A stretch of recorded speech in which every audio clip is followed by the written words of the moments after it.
Bonjour, alors dans cette vidéo, on va voir la propagation d'erreurs et les erreurs relatives.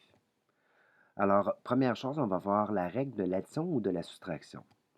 Alors, supposons qu'on pèse un contenant qui a 4,25 grammes et que le même contenant avec un liquide, ça donne une masse de 14,45 grammes.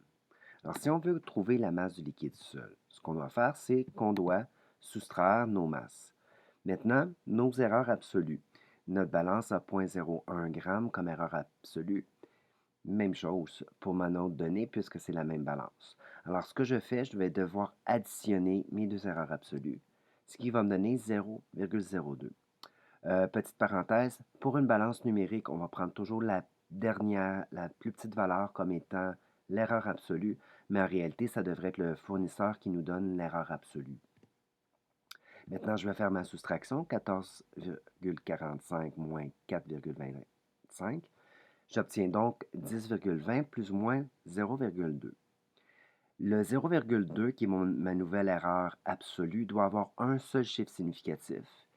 Et ma lecture, en fait, ma lecture qui provient de la variation de la masse, doit avoir la même précision. Donc, deux chiffres après la virgule, deux chiffres après la virgule. Si je veux faire maintenant l'erreur relative, ce que je dois faire, c'est prendre ici ma nouvelle erreur absolue, diviser par mon 10,20 et faire fois 100, ce qui me donne une erreur relative de 0,2 ce qui est une valeur très acceptable au niveau d'un laboratoire pour un instrument. Maintenant, pour la règle de la multiplication et de la division, on doit obligatoirement additionner les incertitudes relatives. Donc, si on a, par exemple, à calculer la masse volumique d'un objet dont la masse est de 109,45 plus ou moins 0,5 g et que son volume est de 12,3 plus ou moins 0,3 ml. Alors, ce que je ferais, c'est que je ferais l'erreur relative de ma masse plus l'erreur relative de mon volume, ce qui me donne 2,4 avec plusieurs chiffres après la virgule, pour cent. Je fais ma masse volumique, donc je divise ma masse par le volume pour obtenir 8,9 et mon 8,9 il est précis à 2,4 %. Alors, ce que je vais faire, c'est que je vais faire 2,4 % de mon 8,9 ici. Ici, c'est important de garder toute notre précision, ce qui me donne 0,2.